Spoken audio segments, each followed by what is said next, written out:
Hello everyone. Now if you're watching this video, I would assume that you are diagnosed with high functioning autism, or again you may be in the process of being diagnosed with high functioning autism, or you just have an interest. If you're watching this video, you're probably thinking, right, I'm thinking about applying for work. Again, you maybe have left school and you have a diagnosis, or it's maybe a thing where you may be in the process of being diagnosed with high functioning autism, and you're thinking, should I disclose my high functioning autism in my application? Now, there's many ways to think about this. All you need to know, okay, and I'm going to give you from somebody that's been in the retail environment, okay, I can tell you that indirect discrimination, it's a thing that's true. You'll have a lot of people that say I'm a liar, but I've seen it firsthand. Indirect discrimination happens all the time. Now, the way that indirect discrimination works, okay, is that you don't go out to discriminate people, okay, you don't. But if you've got, say, two people, and both of them you feel are on level pegging, and you go, know what, they could do just as good a job as each other, you then have to dig deeper. And normally what you'll find is, for example, if you had me with high functioning autism, and you had this person that doesn't have anything, okay, most likely 9 times out of 10, this person's go and get the job. Now, why is that?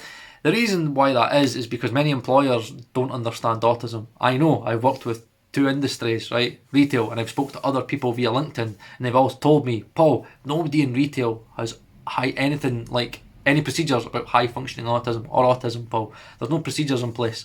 And Paul, you'll normally find that you're very secluded in terms of autistic workers within the retail industry because there's such a negative connotation because people do not understand autism. And the fact that autism's a spectrum, every spectrum is different. So it's very hard to kind of pigeonhole procedures in place. So what you'll find is that this person's got high functioning autism, this person doesn't. You don't understand what that is. You're like, oh, right, okay. Is it going to be an issue? Is it and again, you start then getting stereotypes in your head. A lot of people will. They'll be like, he's got aspergers. And does that mean that he's going to be okay front facing with customers? Is he going to be able to deal with complaints? Is he going to get on well with other staff? He's got dyspraxia, he's clumsy. Is he going to drop lots of stuff? It's like, he's got ADD. It's this kind of thing where he's going to get distracted all the time. And all these things all play up in your head. And because, again, nobody knows what goes through your head when you make a decision, in most cases, you're going to go for this person. And it's just going to be a case of, I was really close, but I kind of felt this person was just better for the job. You'll find that the autistic person won't get the job. It's just a fact of life. It's just reality, okay? Let's not get away from it, right? That's just life. The reality of life. It's brutal and it's cruel, but it's life. So you've got a decision to make whether you disclose it or not. What I would say is that before you apply for a job, you've got to think realistically, and you've got to think, do you think that your autism can be seen negatively? If you think that's going to be the case, then don't do it.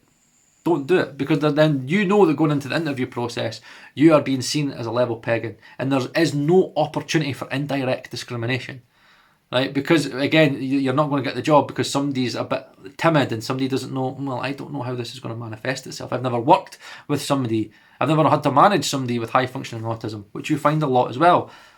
My managers didn't have any experience of working with high functioning autism, so it could be very daunting. And again, this person here could be the easy life. So there's nothing wrong with not disclosing your autism diagnosis, putting yourself on a level pegging in a fair playing field, and then if you get the job, then you crack on. Now the good thing is, again, you've got quality at work. So it's a thing where if you feel that you're kind of struggling in your job, or you feel like your manager isn't really understanding the way that you work, then you can say, right, okay, by the way, I have high functioning autism.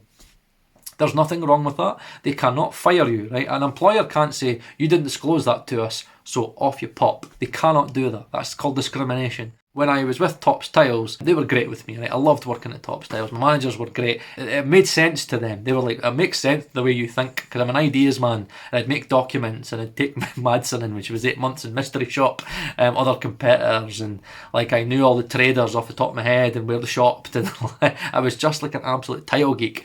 But it was no, there's lots of positives. I didn't like change, and I wasn't very good when people tried to change things and when new people came in. So they had a better understanding and they worked well with me because they seen the positives of my autism. However, when I was a store manager and I had a new manager in, and I was with another company, the manager just was not interested. He was like, no, I've never worked with anybody with autism before. And instead of doing the correct thing, which should be an occupational health.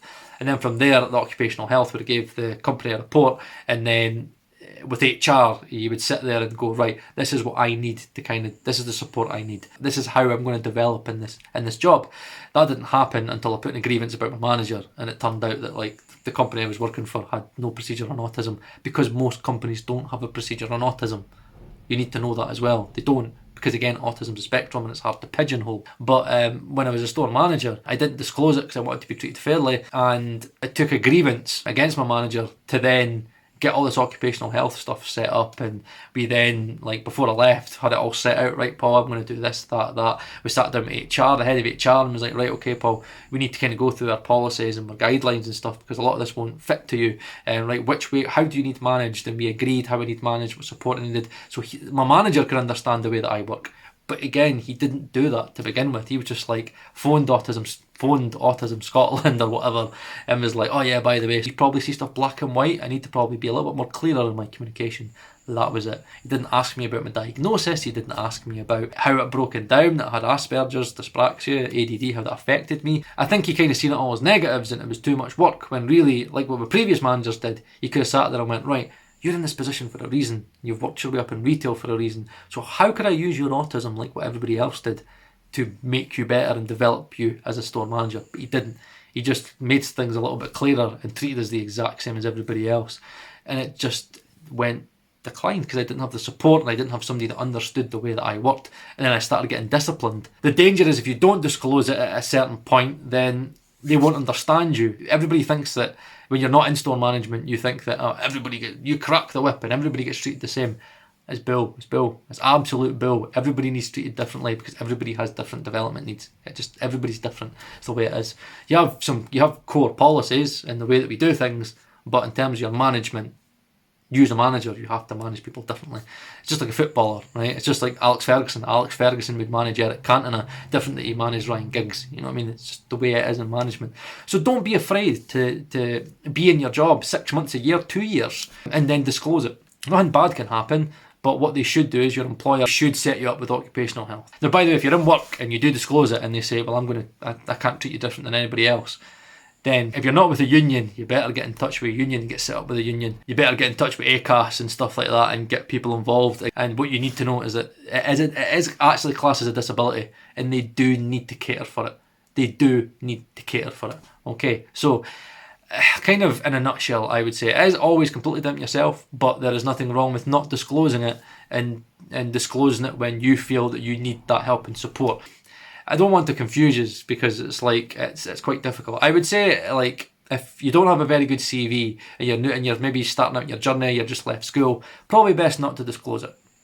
However, if you feel you're applying for like Sense Scotland or a place that caters for disabilities and is all about equality. Think about what college, universities and schools are. It's all about equality and it's all about fairness, okay? Like every student gets treated fairly, okay? And again, they all get supported in the way they need supported. Right, so I'm very, very fortunate that I work for an employer that understands my autism and gave me the job knowing that I have autism, and was very, very happy with that. So I'm very, very fortunate and I feel better, and I always do think if you do have autism, go for an employer that you think could cater well with that. I know it's difficult, right? I'm just very, very fortunate. I've been a very fortunate guy.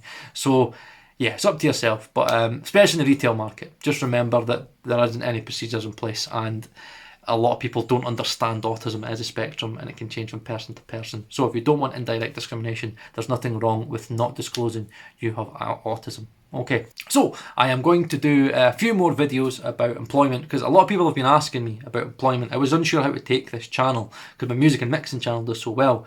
So I've been unsure how to kind of tackle this kind of autism channel. But I think speaking more about employment and speaking about my struggles, how I managed to develop my autism, the benefits and the negatives of the workplace, and kind of show you guys that it is possible that somebody with high functioning autism, you can be a store manager, you can do well, you can progress in employment, but also, you know, the setbacks that I've had, the grievances, and a lot of the hardships that I've had to take, and a lot of the stress over kind of that 6-year period. So if you've not subscribed, please subscribe and like this video. It's very important that you like because it tells YouTube that it's got engagement, and then it'll push this video out. Hopefully I can keep on spreading more awareness of high functioning autism and kind of show more that there's no need for this negative connotation. If you watch my playlist, you'll understand that there's a lot of negatives to having autism, right?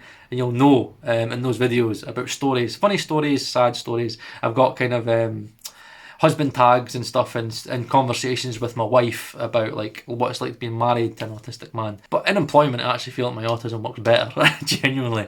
Outside of work is actually more of a hindrance. But if you're interested, leave a comment down below. Let me know how you got on with employment, having a high functioning autism, or even if you've got depression or you've got anxiety or anything like that, how you've got on, if you've worked with any industries that have worked really well with your mental health, or again, stories like what I've had where they've not been very good with you. Okay, so like, subscribe, and I'll see you again on the next installment.